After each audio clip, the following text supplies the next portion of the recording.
आपका स्वागत है दृष्टिकोण यूट्यूब चैनल के करंट अफेयर्स पर आधारित मॉडल वस्तुनिष्ठ प्रश्नों के इस वीडियो में। इस वीडियो का उद्देश्य सिविल सेवा प्रारंभिक परीक्षा एवं अन्य राज्यों के लोक सेवा आयोगों द्वारा आयोजित पीसीएस परीक्षाओं की तैयारी के लिए समसामयिक वस्तुनिष्ठ प्रश्नों का अभ्यास करना।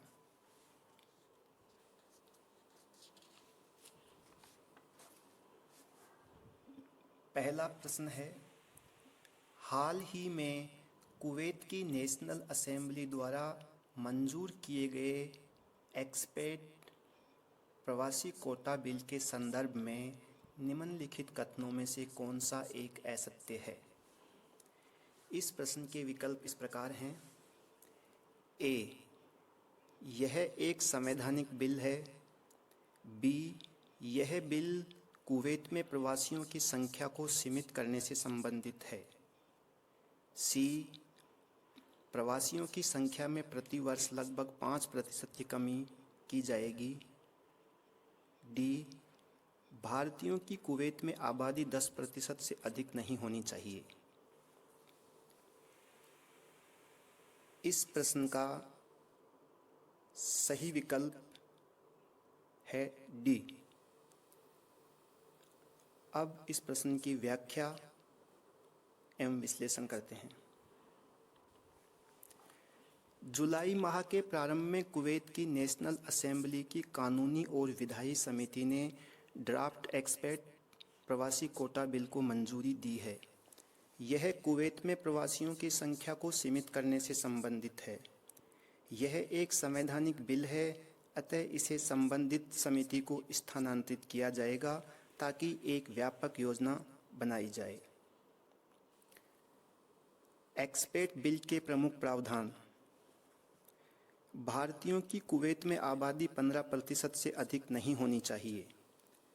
प्रवासियों की संख्या पर एक सीमा आरोपित की जाएगी तथा प्रवासियों की संख्या में प्रति वर्ष लगभग 5% की कमी की जाएगी। कुवैत के प्रधानमंत्री सहित कानूनविद और सरकारी अधिकारी कुवैत की आबादी को 70% से 30% तक कम करना चाहते हैं। निर्णय के क्या कारण हैं? कोविड-19 महामारी की शुरुआत के बाद से कुवैत में प्रवासी विरोधी आकांक्षाओं में वृद्धि होना। कुवैत में अधिकतर कोविड-19 संक्रमण के मामले विदेशी प्रवासियों में देखने को मिले हैं। कुवैत की जनसांख्यिकी में भारतीय प्रवासी समुदाय कुवैत का सबसे बड़ा प्रवासी समुदाय है, जिसकी संख्या 1.45 मिलियन है। इनमें से लगभग 28,000 भारतीय विभिन्न सरकारी नौकरियों में कार्य करते हैं। ये नर्स, राष्ट्रीय तेल कंपनियों में इंजीनियर और वैज्ञानिक के रूप में अपनी सेवाएं दे रहे हैं। अधिकांश भारतीय लगभग 5 लाख निजी क्षेत्र में कार्यरत हैं। यहाँ के कुल भारतीय प्रवासियों में लगभग 1.16 लाख लोग आश्रित हैं। इस निर्णय के भारत पर संभावित प्रभाव इस प्रकार हैं। कानून के लागू हो जाने पर 8 लाख से अधिक भारतीयों को कुवैत से वापस भारत आना पड़ सकता है। भारतीय कामगारों की संख्या खाड़ी देशों में सबसे ज़्यादा, अर्थात ये संख्या लगभग 90 लाख है। कुवैत के इस निर्णय से अन्य देश भी प्रेरित होकर ऐसा कदम उठा सकते हैं। भविष्य में भारत एवं खाड़ी देशों के मध्य प्रवासियों को लेकर व्यापक टकराव की स्थिति उत्पन्न हो सकती है। इससे भारत की ऊर्जा सुरक्षा प्रभावित हो सकती है। केरल जैसे कई अन्य राज्यों को विपरीत प्रवास तथा कोविड-19 महामारी जैसी दोहरी समस्याओं से जूझना पड़ सकता है। इस प्रकार इस प्रश्न का सही विकल्प है डी।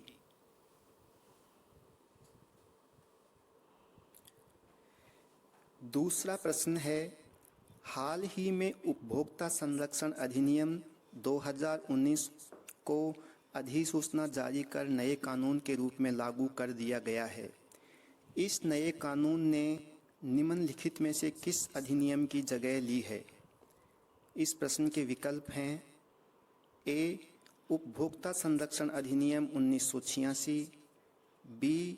उपभोक्ता संरक्षण अधिनियम 1989, सी. उपभोक्ता संरक्षण अधिनियम 1991, डी. उपभोक्ता संरक्षण अधिनियम 2013। इस प्रश्न का सही विकल्प उत्तर के रूप में है ए। अब इस प्रश्न की व्याख्या एवं विश्लेषण पर विचार करते हैं। केंद्र सरकार ने 20 जुलाई 2020 को अधिसूचना जारी कर उपभोक्ता संरक्षण का नया कानून लागू कर दिया है। उपभोक्ता संरक्षण अधिनियम 2019 का यह कानून बेहद सख्त है और उपभोक्ता को अधिक शक्ति प्रदान करने वाला है।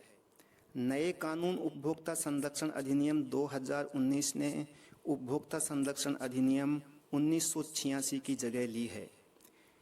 इस नए कानून के लागू होते ही ग्राहकों के हितों की रक्षा के लिए कई नए नियम लागू हो गए हैं जो पुराने अधिनियम में नहीं थे। इस नए कानून की प्रमुख विशेषताएं: अब उपभोक्ता विवादों का समय पर प्रभावी और त्वरित गति से निपटारा किया जा सकेगा।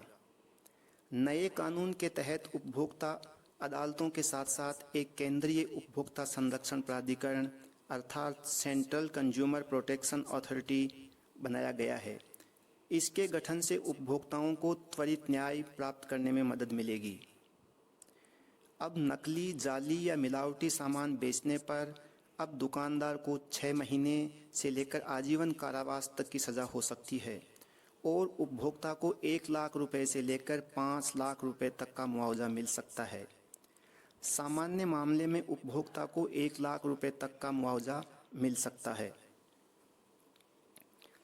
बेचे गए उत्पाद से उपभोक्ता को प्रत्यक्ष या अप्रत्यक्ष रूप से नुकसान होता है तो विक्रेता को 7 साल की जेल और उपभोक्ता को 5 लाख रुपए तक का मुआवजा मिल सकता है। यदि ऐसे सामान की वजह से उपभोक्ता की मौत हुई तो उसके परिजनों को 10 लाख रुपए तक का मुआवजा मिल सकता है और विक्रेता को आजीवन कारावास की सज़ा भी मिल सकती है।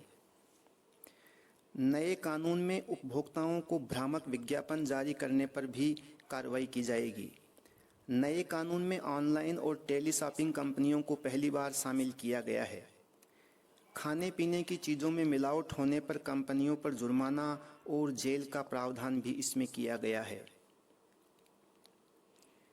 इसके अलावा एक कंज्यूमर मीडिएशन सेल का गठन किया जाएगा जिसमें दोनों पक्ष आपसी सहमति से मीडिएशन सेल जा सकेंगे। PIL या जनहित याचिका अब कंज्यूमर फोरम में फाइल की जा सकेगी। पहले के कानून में ऐसा नहीं था। नए उपभोक्ता संरक्षण कानून में भ्रमित करने वाले विज्ञापनों और इसे करने वाले सेलिब्रिटी पर भी सरकार ने नकेल कसी है।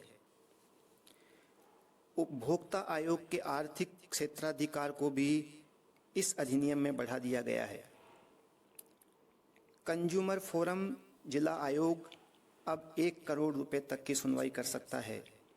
State consumer dispute redressal commission अर्थात राज्य आयोग 1 करोड़ से 10 करोड़ रुपए तक।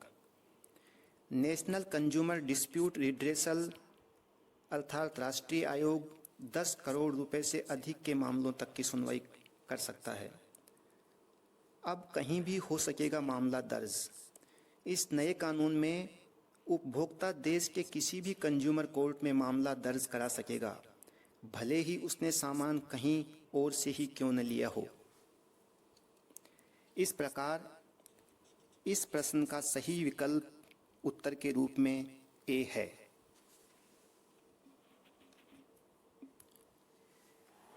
तीसरा प्रश्न है, निम्नलिखित में से सरकार द्वारा स्पेशल पर्पज व्हीकल के माध्यम से एक विशेष तरलता योजना की शुरुआत की गई है।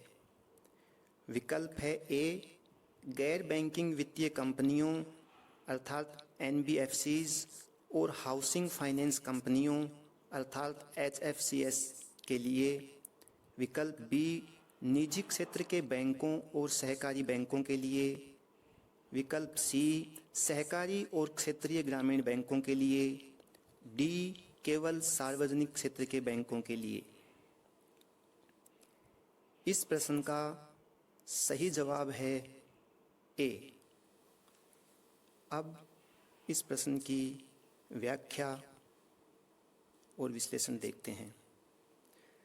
सरकार द्वारा 1 जुलाई को स्पेशल पर्पज व्हीकल एसपीवी के माध्यम से गैर बैंकिंग वित्तीय कंपनियों और हाउसिंग फाइनेंस कंपनियों के लिए एक विशेष तरलता योजना की शुरुआत की है।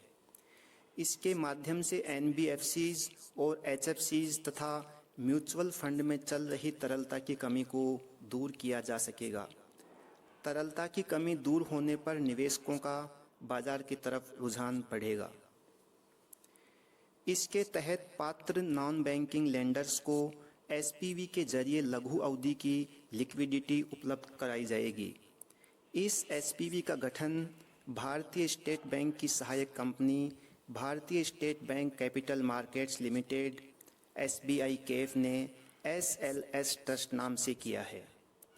इस विशेष लिक्विडिटी योजना के तहत एसपीवी तथा एनबीएफसीज और एचएफसीज से लघु अवधि के लिए पेपर्स खरीदेगी, जिनमें केवल गैर परिवर्तनीय डिवेंचर, नॉन कन्वर्टिबल डिवेंचर्स तथा वाणिज्यिक बैंक अर्थात कॉमर्शियल पेपर को ही खरीदा जाएगा। इस स्कीम से प्राप्त राशि का इस्तेमाल केवल मौजूदा देनदारियों के निपटाने के लिए किया जा सकेगा। इस योजना को वित्तीय क्षेत्र में तरलता की स्थिति में सुधार करने तथा किसी भी संभावित प्रणालीगत जोखिम से बचने के उद्देश्य से शुरू किया गया है। इस योजना के द्वारा धन जुटाने हेतु पात्र कंपनियों की शर्तें इस प्रकार हैं। विगत 2 वर्षों 2017-18 और 2018-19 में कंपनी किसी एक वर्ष मुनाफे में रही हो। रेटिंग एजेंसी द्वारा इन्वेस्टमेंट ग्रेड की रेटिंग मिली हो। 31 मार्च 2021 तक गैर निष्पादित परिसंपत्ति अर्थात एनपीए 6% से अधिक न हो। 1 अगस्त 2018 से पिछले 1 वर्ष के दौरान किसी भी बैंक द्वारा उसके उधार के लिए SMA1 तथा SMA2 श्रेणी के तहत रिपोर्ट नहीं की गई हो। इस प्रकार इस प्रश्न का सही उत्तर ए है। चौथा प्रश्न है, निम्नलिखित में से भारत सरकार ने किस संस्था के साथ सूक्ष्म लघु एवं मध्यम उद्यमों के लिए MSME आपातकालीन उपाय कार्यक्रम के लिए $750 मिलियन के समझौते पर हस्ताक्षर किए हैं? इसके विकल्प हैं ए, एशियाई विकास बैंक, बी, विश्व bank, C, Japan international cooperation agency, D, new development bank. इस प्रश्न का सही उत्तर है बी। अब इसकी व्याख्या पर प्रकाश डालते हैं। भारत सरकार द्वारा विश्व बैंक के साथ 1 जुलाई 2020 को MSME अर्थात सूक्ष्म लघु एवं मध्यम उद्यमों को आपातकालीन उपाय कार्यक्रम के लिए $750 मिलियन के समझौते पर हस्ताक्षर किए हैं। इस कार्यक्रम का मुख्य उद्देश्य कोविड-19 महामारी के चलते बुरी तरह प्रभावित सूक्ष्म लघु एवं मध्यम उद्यमों में वित्त का प्रवाह बढ़ाने में आवश्यक सहयोग प्रदान करना है। यह कार्यक्रम लगभग 1.5 मिलियन की नकदी एवं ऋण संबंधी तात्कालिक आवश्यकताओं को पूरा करने में सहायक होगा। इससे मौजूदा प्रभावों को कम करने के साथ ही लाखों नौकरियों को सुरक्षित किया जा सकेगा। विश्व बैंक की ऋण प्रदान करने वाली शाखा अंतर्राष्ट्रीय पुनर्निर्माण और विकास बैंक अर्थात international bank for reconstruction and development IBRD से मिलने वाले इस ऋण की अवधि 19 वर्ष है, जिसमें 5 वर्ष की छूट अवधि भी शामिल है।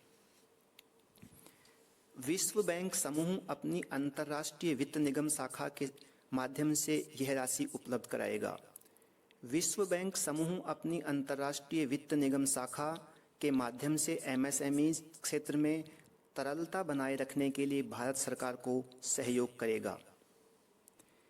इसके तहत विश्व बैंक निम्नलिखित प्रयास करेगा। बैंकों और गैर बैंकिंग वित्तीय कंपनियों की ओर से एमएसएमईज को दिए जाने वाले ऋणों में अंतर्निहित जोखिम को ऋण गारंटी सहित विभिन्न प्रपत्रों की एक श्रृंखला के माध्यम से समाप्त कर तरलता को उन्मुक्त करने का प्रयास करेगा। एनबीएफसीज तथा स्मॉल फाइनेंस बैंक एसएफबीज की वित्त पोषण क्षमता बढ़ाने से एमएसएमईज की तात्कालिक एवं विविध आवश्यकताओं को पूरा करने में मदद मिलेगी। वित्तीय नवाचारों को मजबूत कर इसके माध्यम से एमएसएमईज को ऋण देने और भुगतान में फिनटेक एवं डिजिटल वित्तीय सेवाओं के उपयोग को प्रोत्साहित कर उन्हें मुख्यधारा में शामिल किया जा सकेगा। इस प्रकार इस प्रश्न का सही उत्तर है बी। 5वां प्रश्न है, जूनोटिक रोग के संदर्भ में निम्नलिखित में से कौन सा कथन असत्य है? विकल्प ए है, ऐसे रोग जो पशुओं के माध्यम से मनुष्यों में फैलते हैं उन्हें जूनोसिस या जूनोटिक रोग कहा जाता है। बी, वर्तमान कोरोना वायरस रोग जूनोटिक संक्रमण के कारण फैलने वाला रोग है।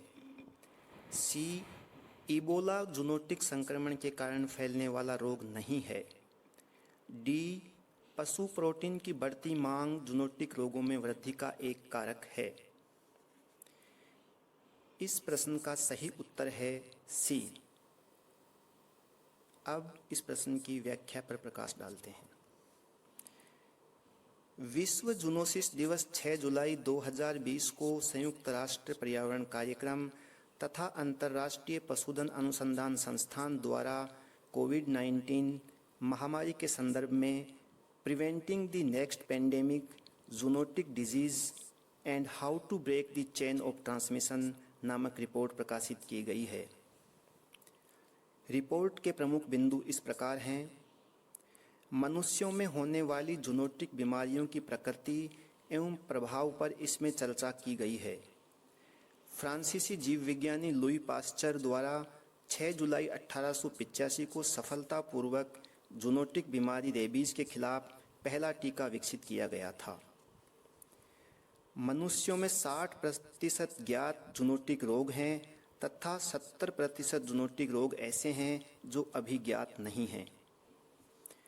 यदि पशुजनित बीमारियों की रोकथाम के समुचित प्रयास नहीं किए गए तो भविष्य में कोविड-19 जैसी अन्य महामारियों का सामना करना पड़ सकता है।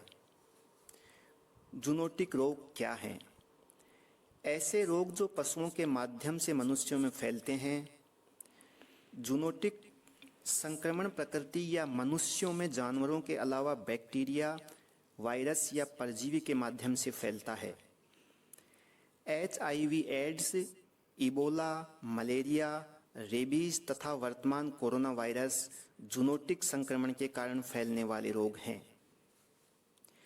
इस रिपोर्ट में जूनोटिक रोगों में वृद्धि के लिए 7 कारकों को चिन्हित किया गया है जो इस प्रकार हैं।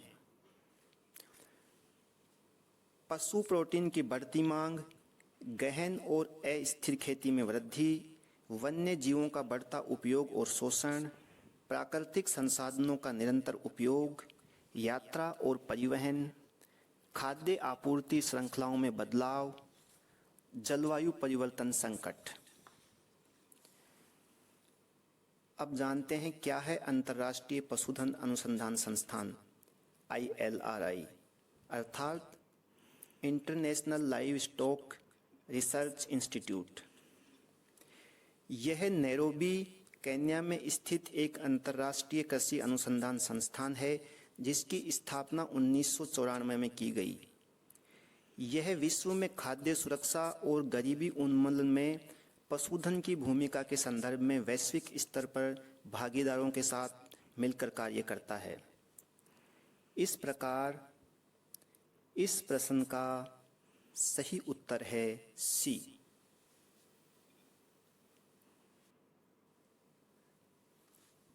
छठा प्रश्न है, वर्ल्ड टैरिफ प्रोफाइल 2020 संस्करण रिपोर्ट के संदर्भ में निम्नलिखित में से कौन सा कथन सही नहीं है? विकल्प ए, इसे विश्व व्यापार संगठन, अंतर्राष्ट्रीय व्यापार केंद्र और वर्ल्ड इकोनॉमिक फोरम ने मिलकर बनाया है।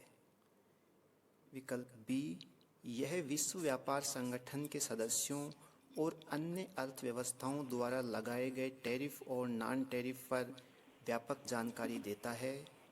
सी, चिकित्सा वस्तुओं और चिकित्सा आपूर्ति के लिए बाजार तक पहुंच को शामिल किया गया है। विकल्प डी, भारत की औसत इंपोर्ट ड्यूटी लगभग 18% रही। इस प्रश्न का सही उत्तर है विकल्प ए।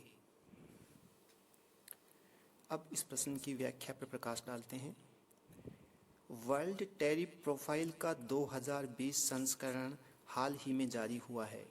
यह एक स्टैटिस्टिकल ईयर बुक है जो विश्व व्यापार संगठन के सदस्यों और अन्य अर्थव्यवस्थाओं द्वारा लगाए गए टैरिफ और नॉन टैरिफ उपायों पर विस्तृत जानकारी देता है।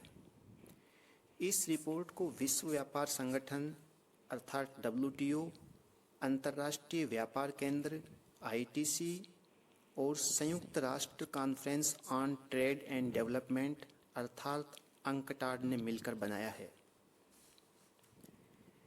इस बार की रिपोर्ट में एक नए विशेष विषय कोविड-19 के दौर में चिकित्सा वस्तुओं और चिकित्सा आपूर्ति के लिए बाजार तक पहुंच को शामिल किया गया है।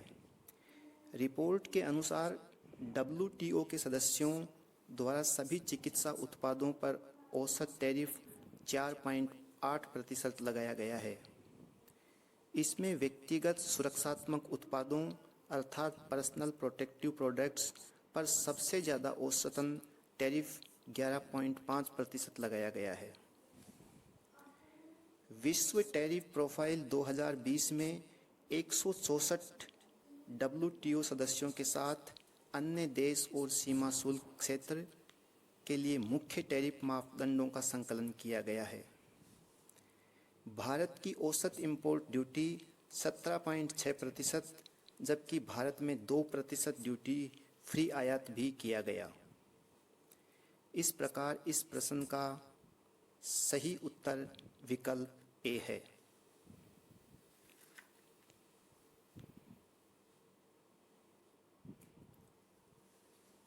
सातवां प्रश्न है, हाल ही में चर्चित रहे हागिया सोफिया संग्रहालय के संदर्भ में निम्नलिखित कथनों में से कौन से सही हैं?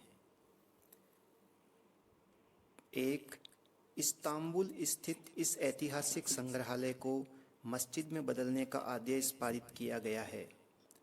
2, इस इमारत का निर्माण सर्वप्रथम एक मस्जिद के रूप में ही किया गया था। नीचे दिए गए कूट का प्रयोग कर सही उत्तर चुनिए। विकल्प ए केवल 1, विकल्प बी केवल 2, सी 1 और 2 दोनों, डी न तो 1 न ही 2। इस प्रश्न का सही उत्तर है विकल्प ए। अब इस प्रश्न की व्याख्या पर प्रकाश डालते हैं। हाल ही में तुर्की के राष्ट्रपति रेसेप एर्दोगन ने औपचारिक तौर पर इस्तांबुल के ऐतिहासिक हागिया सोफिया संग्रहालय को मस्जिद में बदलने का आदेश पारित किया है। इस निर्णय पर ईसाइयों द्वारा गहरा रोष प्रकट किया गया है। इससे पूर्व तुर्की के शीर्ष न्यायालय ने हागिया सोफिया को मस्जिद में परिवर्तित करने के पक्ष में निर्णय देते हुए वर्ष 1934 में इसे संग्रहालय के रूप में परिवर्तित करने के निर्णय को रद्द कर दिया था। इस प्रतिष्ठित संरचना का निर्माण लगभग 532 ईस्वी में बाजेंटाइन साम्राज्य के शासक जस्टिनियन के शासनकाल के दौरान प्रारंभ हुआ था। इस शहर को उस समय कस्तूनतुनिया के रूप में जाना जाता था। लगभग 1500 वर्ष पुराना यह ढांचा यूनेस्को विश्व विरासत स्थल के रूप में सूचीबद्ध है। अब इसकी ऐतिहासिक पृष्ठभूमि के बारे में जानते हैं। इस इमारत का निर्माण सर्वप्रथम एक गिरजाघर के रूप में किया गया था, लेकिन वर्ष 1453 में जब इस्लाम को मानने वाले ऑटोमन साम्राज्य के सुल्तान मेहमत द्वितीय ने कस्तूनतुनिया पर कब्जा किया तो इस शहर का नाम बदलकर इस्तांबुल कर दिया गया। साथ ही हागिया सोफिया को एक मस्जिद में परिवर्तित कर दिया।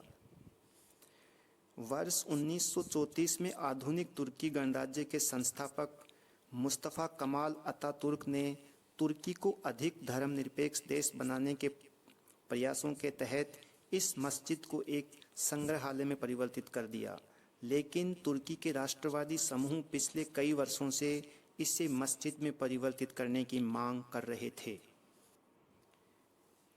इस प्रश्न का सही उत्तर है विकल्प ए।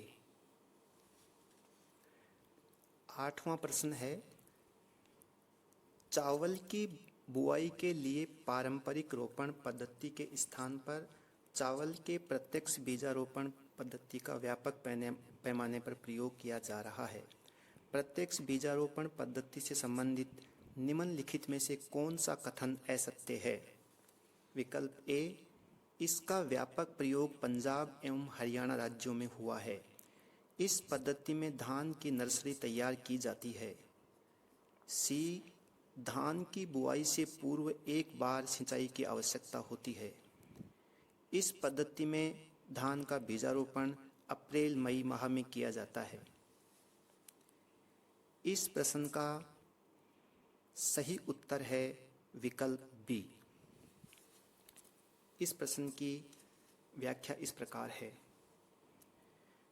कोविड-19 महामारी के कारण बड़े पैमाने पर मजदूरों का प्रतिप्रवास होने से पंजाब हरियाणा जैसे क्षेत्रों में धान के रोपण के लिए श्रमिकों की कमी का सामना करना पड़ रहा है। इस कारण यहाँ पर धान की बुआई के लिए पारंपरिक रोपण पद्धति के स्थान पर चावल के प्रत्यक्ष बीजारोपण की पद्धति का व्यापक पैमाने पर व्यापक प्रयोग किया गया है। पंजाब में लगभग 27 लाख हेक्टेयर क्षेत्र में धान की फसल लगाई गई है, जिसमें से लगभग 6 लाख हेक्टेयर क्षेत्र में प्रत्यक्ष बीजारोपण की तकनीक को अपनाया गया है। क्या है चावल की प्रत्यक्ष बीजारोपण पद्धति? इसमें पूर्व अंकुरित बीजों को ट्रैक्टर चालित मशीन द्वारा सीधे खेत में ड्रिल कर दिया जाता है। इसमें धान की बुआई से पूर्व नर्सरी तैयार करने या रोपण की आवश्यकता नहीं होती, जबकि पारंपरिक रोपाई में किसानों द्वारा नर्सरी तैयार की जाती है। किसानों को केवल अपनी भूमि को समतल बनाना होता है और धान की बुआई से पूर्व एक बार सिंचाई की आवश्यकता होती है। इस पद्धति से धान का बीजारोपण अप्रैल मई में तथा फसल की कटाई अगस्त सितंबर माह में की जाती है। प्रत्यक्ष बीजारोपण पद्धति की उपादेयता क्या है? पारंपरिक धान की रोपाई की तुलना में इस तकनीक में श्रम की लागत 1/3 तक रहती है। इस तकनीक में कम सिंचाई की आवश्यकता होने से जल की बचत होती है। अब जानते हैं प्रत्यक्ष बीजारोपण पद्धति की क्या चुनौतियां हैं। इस पद्धति में 8 से 10 किलोग्राम प्रति एकड़ बीज चाहिए, जबकि पारंपरिक धान पद्धति में यह मात्रा 4 से 5 किलोग्राम प्रति एकड़ ही है। अतः इस पद्धति में बीज की लागत अधिक आती है। इस पद्धति में भूमि का समतल किया जाना अनिवार्य है, जबकि पारंपरिक रोपाई में इसकी आवश्यकता नहीं है। इस प्रकार इस प्रश्न का सही उत्तर विकल्प बी है।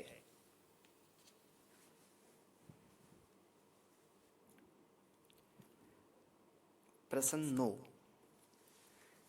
निम्नलिखित में से आजाद पट्टन जल विद्युत परियोजना के संदर्भ में कौन सा कथन असत्य है? विकल्प ए, यह सतलज नदी पर स्थित एक हाइड्रो पावर प्रोजेक्ट है। बी, इसका निर्माण चीन पाकिस्तान आर्थिक गलियारे के अंतर्गत किया जाना है। सी, यह पाकिस्तान अधिकृत कश्मीर में निर्मित की जाएगी। डी, इस परियोजना को वर्ष 2024 तक पूरा किया जाना प्रस्तावित है। इस प्रश्न का सही उत्तर है विकल्प ए। अब इस प्रश्न की व्याख्या देखते हैं। हाल ही में पाकिस्तान एवं चीन के मध्य पाकिस्तान अधिकृत कश्मीर के सुधोटी जिले में 700 मेगावाट की आज़ाद पट्टन जल विद्युत परियोजना के लिए एक समझौते पर हस्ताक्षर हुए हैं। इस परियोजना से संबंधित प्रमुख बिंदु इस प्रकार हैं। यह झेलम नदी पर स्थित 2.4 अरब डॉलर का हाइड्रो पावर प्रोजेक्ट है। यह झेलम की 5 जल विद्युत परियोजनाओं में से एक है। इसका निर्माण चीन की महत्वाकांक्षी परियोजना बेल्ट एंड रोड इनिशिएटिव का हिस्सा चीन पाकिस्तान आर्थिक गलियारे के अंतर्गत किया जाना है। चीन पाकिस्तान आर्थिक गलियारे के तहत पीओके में निर्मित होने वाली यह दूसरी परियोजना है। इसके तहत दोनों देशों के मध्य पहली परियोजना जून 2020 में हस्ताक्षरित कोहाला परियोजना है। इस परियोजना का जलाशय मुस्लिमबाद गांव के पास आज़ाद पट्टन पुल से 7 किलोमीटर दूर पीओके के सुधोटी जिले में स्थित है। वर्ष 2024 तक पूरी की जाने वाली इस परियोजना में 90 मीटर ऊंचे बांध का निर्माण किया जाएगा, जिसमें 3.8 वर्ग किलोमीटर का जलाशय होगा। इस परियोजना को 30 वर्षों के बाद चीन द्वारा पाकिस्तान को हस्तांतरित कर दिया जाएगा। इस प्रकार इस प्रश्न का सही उत्तर है विकल्प ए।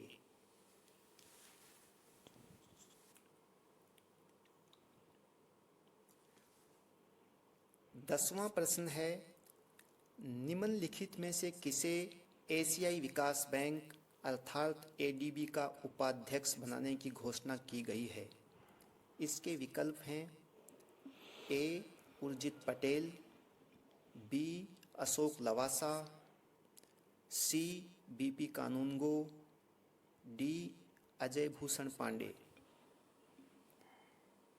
इस प्रश्न का सही उत्तर है विकल्प बी। अब इस प्रश्न का विश्लेषण एवं इसकी व्याख्या पर प्रकाश डालते हैं। एशियाई विकास बैंक अर्थात एडीबी ने चुनाव आयुक्त अशोक लवासा को 15 जुलाई 2020 को उपाध्यक्ष बनाने की घोषणा की है। चुनाव आयुक्त अशोक लवासा एडीबी में दिवाकर गुप्ता का स्थान लेंगे। दिवाकर गुप्ता का कार्यकाल 31 अगस्त 2020 को समाप्त होने जा रहा है। एडीबी ने अशोक लवासा को प्राइवेट सेक्टर ऑपरेशंस और पब्लिक प्राइवेट पार्टनरशिप के लिए बैंक में उपाध्यक्ष पद पर नियुक्त किया है। लवासा यह पद चुनाव आयोग से इस्तीफा देकर ही संभाल सकते हैं। चुनाव आयुक्त से पूर्व क्या थे अशोक लवासा, यह जानते हैं। हरियाणा कैडर के 1980 बैच के आईएएस अधिकारी अशोक लवासा चुनाव आयुक्त नियुक्त होने से पहले केंद्रीय वित्त सचिव के रूप में सेवानिवृत्त हुए थे।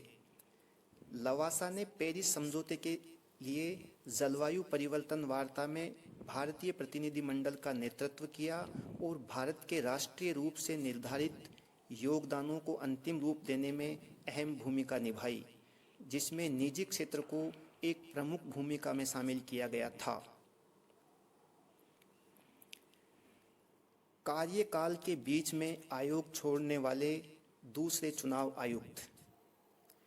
अशोक लवासा का चुनाव आयोग से अपने कार्यकाल से पहले जाना निर्वाचन आयोग के इतिहास में दूसरी घटना है। अशोक लवासा का अभी भारतीय निर्वाचन आयोग में अभी 2 साल से अधिक का कार्यकाल बचा हुआ है। लवासा ने 23 जनवरी 2018 को निर्वाचन आयोग में चुनाव आयुक्त के रूप में पदभार ग्रहण किया था। उन्हें अक्टूबर 2022 में मुख्य निर्वाचन आयुक्त के रूप में सेवानिवृत्त होना था। लवासा से पहले 1973 में सीईसी अर्थात chief election commissioner Nagendra Singh ने अपने पद से इस्तीफा दिया था जब वह हेग स्थित अंतर्राष्ट्रीय न्यायालय में जज नियुक्त हुए थे। अब जानते हैं कितने समय के लिए होती है नियुक्ति एडीबी में। एडीबी उपाध्यक्ष की नियुक्ति 3 साल के लिए होती है, जिसे 2 साल और बढ़ाया जा सकता है। एडीबी के अध्यक्ष 6 उपाध्यक्षों के साथ प्रबंधन टीम का नेतृत्व करते हैं। अब जानते हैं एशियाई विकास बैंक के बारे में। एशियाई विकास बैंक एक क्षेत्रीय विकास बैंक है। इस बैंक की स्थापना 19 दिसंबर 1966 को हुई थी। इस बैंक का मुख्यालय मनीला, फिलीपींस में है। पूरी दुनिया में इस बैंक के 31 क्षेत्रीय कार्यालय संचालित हैं। एडीबी बैंक का मुख्य उद्देश्य एशिया में आर्थिक और सामाजिक विकास को बढ़ावा देना है। इस प्रकार इस प्रश्न का सही उत्तर है विकल्प बी।